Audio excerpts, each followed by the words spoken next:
Hello everyone. मेरा नाम संस्कृति है। एमपीपीएससी प्री 2025 की हमारी जो वीडियो सीरीज चल रही है उसमें हमने यूनिट 3 के वो टॉपिक जो 2024 में नए जुड़े थे, जैसे कि हरित क्रांति, वो वाला टॉपिक हम कंप्लीट कर चुके हैं। फिर द्वितीय हरित क्रांति और उसकी रणनीतियां, वो वाले टॉपिक को भी हमने कंप्लीट कर लिया है। आज का हमारा टॉपिक है फूड सिक्योरिटी यानी कि खाद्य सुरक्षा। खाद्य सुरक्षा का अर्थ क्या होता है कि सभी लोगों के लिए सदैव भोजन की उपलब्धता, पहुंच और उसे प्राप्त करने का सामर्थ्य, इन तीनों का मतलब समझते हैं। सबसे पहले क्या होना चाहिए कि भोजन उपलब्ध भी होना चाहिए। ऐसा ना हो कि हमारे पास भोजन ही ना हो, एक्स्ट्रा हमारे पास अनाज ही ना हो। अगर मान लो कि कभी जो है वो बारिश ना हो, मौसम संबंधी समस्या हो जाए, ठीक है ना, अकाल जैसी समस्या हो जाए, सूखे की समस्या हो जाए, तो आपके पास अनाज ही नहीं है, तो आप लोगों को कैसे प्रोवाइड करोगे अनाज? तो सबसे पहले तो उपलब्धता होना चाहिए, मतलब आपके पास इतना उत्पादन होना चाहिए कि एक्स्ट्रा अनाज जो है वो आपके पास होना चाहिए। दूसरा, पहुंच, मतलब ऐसा भी नहीं होना चाहिए कि जनता जो है वो अनाज तक पहुंच नहीं पा रही है, मतलब दुकानें जो है वो ऐसी हो कि जनता वहां तक पहुंच पाए। तो दूसरा क्या है, पहुंच होना चाहिए। और तीसरा, उसे प्राप्त करने का सामर्थ्य। इसका मतलब समझना कि जनता जो है वो बहुत महंगा अनाज तो खरीदेगी नहीं, तो अनाज की प्राइस उतनी होना चाहिए कि जनता जो है वो उसको खरीद भी पाए। तो जब ये तीन चीज जो है वो जुड़ती है, मतलब कि खाद्य की उपलब्धता भी होना चाहिए, उस तक पहुंच भी होना चाहिए जनता की, और जनता उसे खरीद पाए, ये तीनों चीज को मिक्स करके हम फूड सिक्योरिटी बोलते हैं। ये तीनों चीजें यहाँ पे दी हुई हैं। जैसे कि खाद्य उपलब्धता का मतलब क्या है कि देश में खाद्य उत्पादन, खाद्य आयात और सरकारी अनाज भंडारों में संचित पिछले वर्षों का स्टॉक, इसको समझते हैं। खाद्य उपलब्धता में क्या है कि जितना हम लोग प्रोडक्शन कर रहे हैं, जितना भी अनाज का प्रोडक्शन जो है वो किसानों के द्वारा किया जा रहा है, एक तो वो हमारे पास होगा फूड सिक्योरिटी के तौर पे। दूसरा, क्योंकि जनता इतनी ज्यादा, जनसंख्या इतनी ज्यादा है, तो उतना हमको सफिशिएंट नहीं है, तो हम क्या करते हैं, खरीदते भी है, बहुत सारी चीजें खरीदते भी है, तो आयात करने वाली जो चीजें हैं वो भी इसके अंतर्गत आएगी। और तीसरा है सरकारी अनाज भंडारों में संचित, क्योंकि बफर स्टॉक बनाए जाते हैं। आगे अभी मैं बताऊंगी कि क्या होता है बफर स्टॉक। जो एक्स्ट्रा अनाज होता है ना, उसको सरकार अपने पास संचित करके रखती है, तो वो बफर स्टॉक होता है। तो जब ये तीनों चीजें मिलती है तो इसे हम क्या बोलेंगे, खाद्य उपलब्धता हमारे पास। तो ये खाद्य उपलब्धता होनी चाहिए। दूसरा, पहुंच। अब जो दुकानें हैं वो घरों से इतनी दूरी पर नहीं होना चाहिए कि लोगों को जो है वो बहुत ज्यादा ट्रेवल करके जाना पड़े और फिर अनाज उनको मिले, ऐसा नहीं होना चाहिए। मतलब क्या होना चाहिए कि अब अभी हम देखते भी है कि राशन की दुकानें जो है वो उनको उनके घरों के आसपास ही जो है वो, या फिर उनके क्षेत्र में ही मिल जाती है। तो पहुंच भी होना चाहिए कि लोग जो है वो अनाज को खरीद पाए। और तीसरा है सामर्थ्य भी होना चाहिए। सामर्थ्य का मतलब है कि लोगों के पास अपनी भोजन आवश्यकताओं को पूरा करने के लिए पर्याप्त और पौष्टिक भोजन खरीदने के लिए धन भी होना चाहिए, कि वो उतना पैसा हो कि वो उसको खरीद पाए। हम समझते हैं कि भारत में खाद्य सुरक्षा को हम कैसे देखते हैं, तो हमको पता है कि हरित क्रांति के पहले तो स्थिति खराब थी। हमारे पास फूड सिक्योरिटी नहीं थी, हम दूसरे देशों से आयात कर रहे थे। पीएल 480 का एग्जाम्पल मैंने बताया भी था आपको लास्ट लेक्चर में, हरित क्रांति वाले टॉपिक पे, कि हमको जो है वो अमेरिका से बहुत घटिया किस्म का अनाज खरीदना पड़ रहा था। तो क्या हमारे पास फूड सिक्योरिटी थी? तब नहीं। जब हरित क्रांति आई तब प्रोडक्शन बढ़ा, ठीक है, तो जब प्रोडक्शन बढ़ा तो हमारे पास एक्स्ट्रा अनाज आने लग गया। और जब एक्स्ट्रा अनाज आया तो हम निर्यात भी कर पा रहे थे, और लोगों की जो है वो हमारे जो जनसंख्या है उनकी भी हम पूर्ति कर पा रहे थे। तब हम जो है वो फूड सिक्योरिटी हमारे पास आई। तो इसके लिए गवर्नमेंट ने दो चीजें चलाई है, एक तो है बफर स्टॉक और दूसरा है सार्वजनिक वितरण प्रणाली। इन दो चीजों के माध्यम से, इन दो घटकों के माध्यम से जो है वो सरकार भारत में खाद्य सुरक्षा को सुनिश्चित करती है। देखते हैं बफर स्टॉक का मतलब क्या होता है। बफर स्टॉक जो है वो क्या है, तो भारतीय खाद्य निगम, अब हमको ये पता होना चाहिए, FCI, food security, food corporation of India, food corporation of India जो है उसके माध्यम से सरकार के द्वारा अधिप्राप्त अनाज, गेहूं और चावल का भंडार है। भारतीय खाद्य निगम अधिशेष उत्पादन वाले राज्य में किसानों से गेहूं और चावल खरीदती है, और किसानों को उनकी फसल के लिए पहले से घोषित कीमतें देती है, और इस मूल्य को न्यूनतम समर्थन मूल्य कहते हैं। हम सभी जानते हैं कि एमएसपी होता है, जो कि पहले से जो है वो फसल बोने के पहले सरकार जारी कर देती है फसलों के ऊपर, कि मार्केट में जितनी भी कीमत हो, अगर मार्केट में कम कीमत भी मिल रही है तो सरकार जो है वो कृषकों को ये सुनिश्चित कर देती है कि आपको इतनी कीमत तो पर्टिकुलर आपको मिलेगी ही उस अनाज की, वो न्यूनतम कीमत आपको मिलेगी उस अनाज की। इसे हम बोलते हैं एमएसपी, यानी कि न्यूनतम समर्थित मूल्य। तो बफर स्टॉक का मतलब क्या होता है कि हमारे पास एक कॉर्पोरेशन है भारत सरकार का, जिसे बोलते हैं फूड कॉर्पोरेशन ऑफ इंडिया। अभी कब बना था एफसीआई, ये हमको पता होना चाहिए। तो 1965 में इसे बनाया गया था। एफसीआई क्या करता है, और ये अभी एक डायग्राम के माध्यम से समझाऊंगी भी कि काम कैसा होता है। तो एफसीआई क्या करता है, जितना भी अधिशेष अनाज है, मतलब क्या होता है कि जितना भी प्रोडक्शन हुआ है, तो जो किसान है वो मंडियों में अनाज को बेचते हैं, और फिर वहां मंडियों के में अनाज को बेचते हैं। तो एमएसपी पे अगर अनाज बेचा है उन्होंने, तो फिर वो जो अनाज है सरकार से, मतलब सरकार का जो अनाज है वो एफसीआई के पास जाता है, और वही एफसीआई के पास स्टोर रहता है। अब एफसीआई जो क्या करता है, कुछ अनाज को तो एमएसपी सॉरी पीडीएस सिस्टम के लिए भेज देगा, मतलब कि लोगों को जो राशन की दुकानों पे अनाज दिया जाता है उसके लिए भेज दिया जाता है। कुछ अनाज अपने पास में स्टॉक करके रखता है, इसे हम बफर स्टॉक बोलते हैं। कि अगर आगे ऐसी कोई समस्या आती है कि अगर सूखा पड़ गया, मानसून ढंग से नहीं आया, ठीक है ना, कोई बीमारी हो गई फसलों को, जब ऐसी कोई समस्या आ गई और जनसंख्या भी जिस गति से बढ़ रही है हम देख रहे हैं, तो फिर उसके लिए हमारे पास अनाज ऐसी स्थितियों के लिए होना चाहिए। तो इसे ही हम क्या बोलते हैं, buffer stock. Buffer stock maintain कौन करता है, तो फूड कॉर्पोरेशन ऑफ इंडिया। कब बना था, 1965 में बना था। अब हम देखते हैं कि हाँ, यहाँ पे एक टर्म भी है कि निर्गत कीमत, निर्गम कीमत क्या होता है। तो समाज में जो गरीब वर्ग है उनमें बाजार कीमत से कम कीमत पे अनाज वितरण, अनाज के वितरण के लिए किया जाता है, और इस कीमत को निर्गम कीमत, मतलब कि वही है कि जो मार्केट में कीमत है, अगर उससे कम कीमत में गरीबों को जो अनाज प्रोवाइड किया जा रहा है, उसे हम क्या बोलते हैं, निर्गम कीमत कहा जाता है। इसके बाद हम देखते हैं कि पीडीएस सिस्टम क्या होता है, क्योंकि गवर्नमेंट दो चीजें कर रही है फूड सिक्योरिटी के लिए। एक तो बफर स्टॉक बना रही है, तो एफसीआई अपने पास में एक्स्ट्रा अनाज को रख लेता है, और दूसरा है पीडीएस सिस्टम, जिसको बोलते हैं सार्वजनिक वितरण प्रणाली। क्या होता है ये, तो भारतीय खाद्य निगम के द्वारा अधिप्राप्त अनाज को सरकार विनियमित राशन दुकानों के माध्यम से समाज के गरीब वर्गों में वितरित करती है। इसे सार्वजनिक वितरण प्रणाली कहते हैं। और जहां पर ये अनाज जाता है, क्योंकि एफसीआई के पास में एक्स्ट्रा अनाज आ गया, तो कुछ अनाज तो उसने बफर के रूप में अपने पास रख लिया, और कुछ अनाज जो है उसने गवर्नमेंट को दे दिया, स्टेट गवर्नमेंट को दे दिया। अब स्टेट गवर्नमेंट क्या करेगी, उस अनाज को उचित दर वाली दुकानों के पास भेजेगी। उचित दर की दुकानें मतलब जो राशन की दुकानें होती है उसे ही हम बोलते हैं उचित दर वाली दुकानें, और फिर वहां से जनता खरीदेगी। इसको हम एक डायग्राम के माध्यम से समझते हैं। देखो, जितने भी फार्मर्स थे उन्होंने अपने अनाज को जो है वो मंडियों के पास में भेज दिया। मंडियों के पास से वो अनाज जो है वो वेयर हाउस में रख दिए गए, और वेयर हाउस के बाद जो है वो स्टेट गवर्नमेंट को दे दिए गए। तो अब मंडियों के पास जो अनाज था, वो मंडियों के पास से जो अनाज है, अब वो एक मंडी से दूसरी मंडी में जा रहा होगा, या एक मंडी से जो है वो वेयर हाउस में जा रहा होगा, ये सारा जो है वो ट्रांसपोर्टेशन का कॉस्ट वगैरह ये सब जो है वो एफसीआई देख रहा है ना। तो एफसीआई के पास में एक्स्ट्रा अनाज तो एफसीआई रख लेगा, और कुछ अनाज जो है जो मंडियों से जाएगा, वो सरप्लस जो है वो अनाज अगर होगा तो वो वेयर हाउस में रख दिया जाएगा, और जो कुछ अनाज है उनको स्टेट गवर्नमेंट को दे देंगे। अब अगर स्टेट गवर्नमेंट के पास अनाज गया, तो स्टेट गवर्नमेंट क्या करेगी, उसको फेयर प्राइस शॉप पे, यानी कि अभी जो मैंने बताया था कि उचित दर वाली दुकानें उनके पास भेज देगी। और उचित दर वाली दुकानें क्या करेगी, बेनिफिशियरीज, मतलब क्या होता है कि हम लोग जो खरीदने जाते हैं, जो गरीबी रेखा से नीचे लोग आते हैं, वो लोग खरीद सकते हैं इस अनाज को। ऐसे काम करता है पूरा पीडीएस सिस्टम। तो पीडीएस सिस्टम को समझ में आया कि किसान ने जो है वो अनाज मंडियों में भेजा। अब एफसीआई भी जो है वो उस अनाज में से कुछ एक्स्ट्रा अनाज जो होगा वो अपने पास में वेयर हाउस में स्टोर करके रखेगी, इसी तो हम बफर बोलते हैं।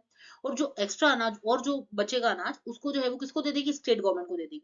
अब स्टेट गवर्नमेंट क्या करेगी, उस अनाज को डिस्ट्रिक्ट लेवल पे जो वेयर हाउस होगा वहां पे, क्योंकि स्टेट गवर्नमेंट भी लेके जाएगी बस वगैरह से, ट्रेन से, कैसे भी करके अनाज को लेके जाएगी एफसीआई का जो वेयर हाउस है वहां से अपने डिस्ट्रिक्ट में।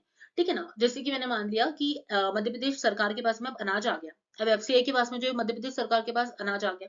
अब अनाज जो है वो एमपी के पास आया है, तो एमपी में इतने सारे डिस्ट्रिक्ट हैं, तो अलग अलग डिस्ट्रिक्ट के पास में अनाज भेजा जाएगा। तो हर डिस्ट्रिक्ट में जो है वो वेयर हाउस होगा, तो वहां पे अनाज रख दिया जाएगा। फिर उस अनाज को एफपीएस यानी कि फेयर प्राइस शॉप के पास भेजा जाएगा, मतलब कि हमारी जो जितनी भी राशन की दुकान है उनके पास भेजा जाएगा। और फिर वहां से जो है वो जो लोग है, जो जनता है, वो वहां से अनाज को खरीद पाती है। अब हम आगे देखते हैं कि ये तो हमने देख लिया। अब देखते हैं कि भारत में राशन व्यवस्था की शुरुआत बंगाल के अकाल की पृष्ठभूमि में 1940 के दशक में हुई थी। क्योंकि हमको पता है कि बंगाल में अकाल पड़ा था, 2 बार अकाल पड़ा है। तो बंगाल में जब अकाल पड़ा तो उस समय जो है वो राशन व्यवस्था चल रही थी। ठीक है, आज जो हम देखते हैं ना पीडीएस सिस्टम, उस समय भी था, पर उसको ये नाम नहीं दिया गया, तो इतनी व्यवस्थित तरीके से चलती नहीं थी। पर हाँ, फिर भी गरीबों को जो है वो थोड़ा बहुत अनाज दिया जाता था। पर जब हम देखते हैं कि अकाल वगैरह आ गया, तो बहुत ज्यादा खाद्यान्न संकट हमारे यहाँ हो गया। तो उसके बाद ये जो ये जो राशन व्यवस्था है वो दोबारा पुनर्जीवित कब हुई, तो हरित क्रांति के बाद। जब हरित क्रांति में हमने सरप्लस जो है वो प्रोडक्शन कर लिया, तो उसके बाद हमने दोबारा से जो है वो ये राशन व्यवस्था को शुरू किया। इस राशन व्यवस्था में अगर हम देखें, तो ये हमने शुरू किया। इसके बाद जो है वो खाद्य संबंधी 3 महत्वपूर्ण अंतक्षेप कार्यक्रम शुरू किए गए थे। तो एनएसएसओ जो है उसने अपनी एक रिपोर्ट दी थी, और इस रिपोर्ट में 3 महत्वपूर्ण कार्यक्रम है जो कि हमको याद रखने हैं फूड सिक्योरिटी के अंतर्गत। एक तो पीडीएस सिस्टम, अभी जो मैंने बताया।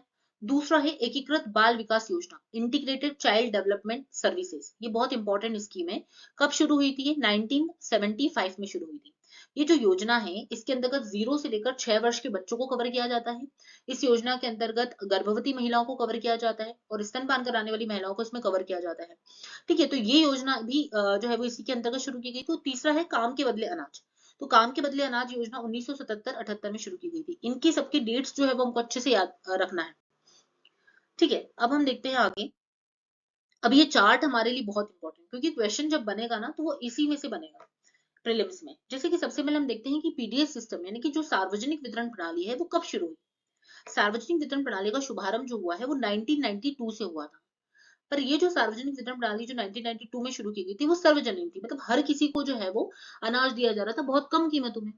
पर अगर ऐसा होगा, अगर हर किसी को जो है वो बहुत कम कीमतों में अनाज मिलेगा तो इससे क्या होगा, इससे सरकार को तो नुकसान होगा ना, क्योंकि सरकार तो कम कीमतों में जो है वो मतलब उतनी ही कीमत देगी, ज्यादा से ज्यादा कीमत दे रही है किसानों को और अपने पास खरीद रही है अनाज, पर लोगों को और कम कीमतों में दे रही है और सभी को दे रही है, तो उनसे सरकार को घाटा हो सकता है।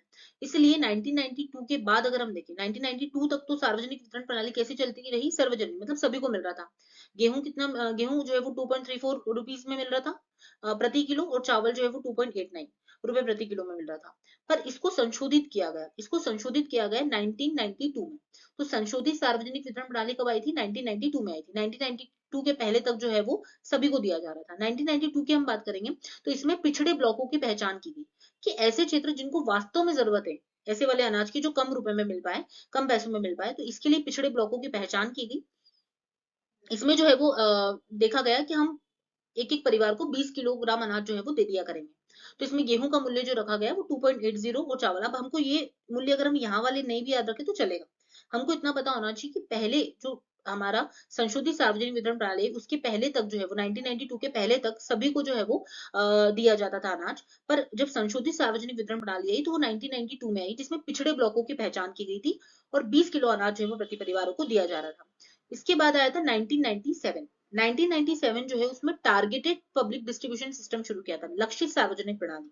इसका मतलब क्या है, अभी पिछड़े ब्लॉक जब हम का चयन करते थे ना तो उसमें कितने लोग ऐसे भी थे जो अनाज खरीद सकते हैं, तो वो भी इस योजना का फायदा ले रहे थे, तो इससे भी गवर्नमेंट को नुकसान हो रहा था। तो गवर्नमेंट ने टारगेटेड लेकर आया। टारगेटेड का मतलब ये है कि अब इसमें हमको उन परिवारों को टारगेट करना है जिन्हें वास्तव में जरूरत है इस प्रकार की योजना की। तो 1997 में टीपीडीएस शुरू किया गया था, जिसका क्रियान्वयन 2000 से किया गया था। इसमें परिवारों को बांट दिया गया कि भाई निर्धन परिवार और गैर निर्धन परिवार। जो निर्धन परिवार होंगे मतलब बीपीएल, बिलो पॉवर्टी लाइन, जो गरीबी रेखा से नीचे आने वाले लोग हैं, एक तो वो परिवार होंगे और एक गरीबी रेखा से ऊपर जिसको बोलते हैं एपीएल परिवार। अब इनके लिए क्या मात्रा तय की गई थी, तो 35 किलोग्राम अनाज जो था वो प्रति महीना दिया जाता था।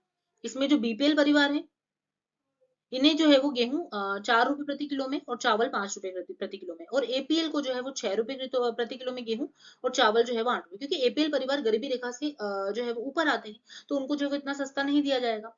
तो हमको डेट्स याद रखनी है कि संशोधित सार्वजनिक वितरण प्रणाली 1992 में आई थी, जबकि लक्षित सार्वजनिक वितरण प्रणाली कब आई है, तो लक्षित सार्वजनिक वितरण प्रणाली जो है वो 1997 में आई है। इसके अलावा हम देखेंगे तो अंत्योदय अन्न योजना बहुत इंपॉर्टेंट है। ये योजना कब आई थी, 2002 में आई थी। अंत्योदय अन्न योजना निर्धनों में से सबसे निर्धन, मतलब गरीब में से भी जो सबसे गरीब है उनके लिए ये योजना शुरू की गई थी, जिसमें 35 किलोग्राम प्रति मुखिया को, ठीक है ना, परिवार में जो मुखिया होता है उसको 35 किलोग्राम अनाज दिया जाएगा। गेहूं 2 रुपए किलो और चावल 3 रुपए किलो। तो टीपीडीएस में तो हम दे रहे हैं 35 किलोग्राम अनाज, पर हम थोड़ा सा महंगा दे रहे हैं इसमें, पर इसमें और कम कर दिया, जो निर्धनों में भी निर्धन है तो उनको गेहूं सिर्फ 2 रुपए किलो, चावल 3 रुपए किलो में मिल जाता था। अनाज कितना दिया जाता था, 35 किलोग्राम प्रति परिवार दिया जाता था। इसके बाद अन्नपूर्णा योजना, ये सारी योजनाएं बहुत इंपॉर्टेंट है ना, इसी से क्वेश्चन बनेगा एग्जाम में अगर फूड सिक्योरिटी से आता है तो अन्नपूर्णा योजना जो है वो कब शुरू की गई थी, 2000 में। अब ये दीन वरिष्ठ नागरिक, ऐसे जो वरिष्ठ नागरिक जो गरीब है उन लोगों के लिए शुरू की गई थी, कि उन नागरिकों को 10 किलोग्राम अनाज दिया जाएगा और वो भी फ्री में, निःशुल्क अनाज दिया जाएगा उन्हें। इसके अलावा राष्ट्रीय खाद्य सुरक्षा निगम, तो हमको पता है कि नेशनल फूड सिक्योरिटी एक्ट आया था 2013 में, और इस एक्ट से जो है वो योग्य परिवारों को 5 किलोग्राम प्रति व्यक्ति अनाज दिया जाएगा। इसमें ये वाली कीमत हमको अच्छे से याद रखना है, गेहूं 2 रुपए, चावल 3 रुपए, और अनाज जो है अन्य अनाज जो होते हैं उनको 1 रुपए किलो जो है वो प्रदान किया जाएगा। तो ये चार्ट हमारे लिए बहुत इंपॉर्टेंट है, जिसमें डेट्स, इसमें लक्षित समूह कौन कौन से है वो देखना है, कितनी मात्रा दी जा रही है और कितने रुपए पे दी जा रही है। अब रुपए हम यहाँ से लेकर यहाँ तक नहीं भी याद रखे तो चलेगा। अंत्योदय अन्न योजना का याद रख सकते हैं, अन्नपूर्णा और एनएफएसए को याद रख सकते हैं। आगे बढ़ते हैं, यही अंत्योदय अन्न योजना को हम देखें तो ये योजना दिसंबर 2000 में शुरू हुई थी। जब ये दिसंबर 2002 में शुरू हुई थी तो इस योजना को हम देखेंगे तो इसमें 25 किलोग्राम अनाज दिया जाता था, पर 2002 से फिर इसमें 25 से बढ़ाकर 35। तो अभी वर्तमान में हम क्या पढ़ रहे हैं कि अंत्योदय अन्न योजना के तहत 35 किलोग्राम अनाज दिया जाता है, पर जब ये शुरू हुई थी तब केवल 25 किलोग्राम अनाज दिया जाता था। इसके बाद ये सब्सिडी को समझाया गया है कि सब्सिडी का मतलब क्या होता है, वह भुगतान जो सरकार के द्वारा किसी उत्पाद को बाजार कीमत की अनुपूर्ति के लिए किया जाता है। ठीक है ना, तो हम जैसे देखते हैं कि गैस सिलेंडर पे सब्सिडी दी जाती है, तो वही है कि जितना भी मार्केट का प्राइस है वो आप पे कर दो, और उसमें जितना गैप है, मतलब कि गवर्नमेंट जो है जितना एक्स्ट्रा लग रहा है गवर्नमेंट को कि ये जो है वो इतना महंगा है, तो जैसे मान लो कि 1000 रुपए की टंकी आती है, गैस सिलेंडर आता है 1000 रुपए का, तो गवर्नमेंट को लग रहा है कि ये जो गैस सिलेंडर है वो 700 रुपए में मिलना चाहिए, तो उनमें वो सब्सिडी कितने देंगे, तो 300 रुपए वो आपके अकाउंट में डाल देंगे, तो 300 रुपए क्या हो जाएगी सब्सिडी, तो आपने तो 1000 रुपए पे करे, और आपने पूरे पैसे पे करे, पर गवर्नमेंट क्या कर रही है उसकी भरपाई करने के लिए, ठीक है ना, तो बाजार की कीमत की अनुपूर्ति करने के लिए गवर्नमेंट क्या करेगी, उतने पैसे जो एक्स्ट्रा है वो आपको सब्सिडी के तौर पे प्रोवाइड कराती है। ठीक है, डायरेक्ट बेनिफिट ट्रांसफर जो है डीबीटी के माध्यम से, तो उसे हम बोलते हैं सब्सिडी। आगे देखते हैं कि पीडीएस जिला, अब हमको ये समस्या जो अभी वर्तमान में चल रही है पीडीएस को लेकर, वो दो तीन समस्याएं भी एनसीईआरटी में बताई गई है, जैसे अनाज को खुले बाजारों में बेचना। हमको पता है कि जितने भी पीडीएस शॉप है वो लोग क्या करते हैं, अच्छे किस्म का अनाज जो है, कितनी बार क्या होता है ट्रांसपोर्टेशन जब होता है तो बीच में ही अच्छी किस्म के अनाज की अदला बदली हो जाती है। फिर कई बार राशन की दुकान पे अब अच्छा अनाज बदल गया, तो जो घटिया किस्म का अनाज है वो किसानों को मिल रहा है। जबकि हमने अभी खाद्य सुरक्षा में तीसरी शर्त देखी थी कि जो अनाज मिले लोगों को, उनका सामर्थ्य, मतलब लोगों का सामर्थ्य भी होना चाहिए और वो पौष्टिक अनाज होना चाहिए, अच्छा अनाज होना चाहिए, पर वो हो पाता है क्या, नहीं हो पाता है। कई बार अनाज की दुकानें बंद रखी जाती है, लोग जो है वो बार बार चक्कर लगाते रहते हैं, नहीं मिलता, तो बहुत सारे इसमें लूप होल्स है। ठीक है ना, पीडीएस सिस्टम में जिसको सुधारने के लिए बहुत सारी चीजें, जैसे डीबीटी वगैरह किया जा रहा है कि आपको डायरेक्ट पैसे डाल दिया करेंगे कि आप अनाज खरीद लो, तो ऐसी जो है वो योजनाएं लेकर आई जा रही है। आगे बढ़ते हैं कि कोऑपरेटिव सोसाइटीज जो है उनकी खाद्य सुरक्षा में क्या भूमिका है। तो कोऑपरेटिव सोसाइटीज भी जो है वो फूड सिक्योरिटी को करती है, जैसे कि हम देखें तो सहकारी समितियां निर्धन लोगों को खाद्यान्न की बिक्री के लिए कम कीमत वाली दुकान है। तो हम देखेंगे कि साउथ में ऐसा चल रहा है, दक्षिण में हम देखेंगे तो कई बार ऐसा हमको कोऑपरेटिव सोसाइटीज मिल रही है जो कि खुद राशन दुकानें चला रही है, क्योंकि हम देखते हैं जितनी भी राशन दुकानें हैं वो गवर्नमेंट की नहीं होती है, वो कोई प्राइवेट ही व्यक्ति होता है जिनको गवर्नमेंट अलॉट करती है कि भाई आप ये राशन की दुकान आपकी रहेगी और हम आपको अनाज देंगे और फिर आप बेचना। उनका भी लाइसेंस रहता है, पर लाइसेंस दिया जाता है, तो ऐसी कोऑपरेटिव सोसाइटी भी ये काम कर रही है कहीं, जो कि अपने कम कीमत पे जो है वो अनाज प्रदान कर रही है लोगों को। इसके अलावा दिल्ली में एक एग्जाम्पल दिया है यहाँ एनसीईआरटी में कि दिल्ली में एक मदर डेयरी है। मदर डेयरी क्या कर रही है, तो दिल्ली सरकार के द्वारा निर्धारित नियंत्रित दरों पे दुग्ध और सब्जियां उपलब्ध करा रही है। तो हमने खाद्य सुरक्षा में तीन चीजें पढ़ी थी कि खाद्य सुरक्षा में आपको कम कीमतों में अनाज मिले ये तो था, पर अवेलेबिलिटी भी होना चाहिए।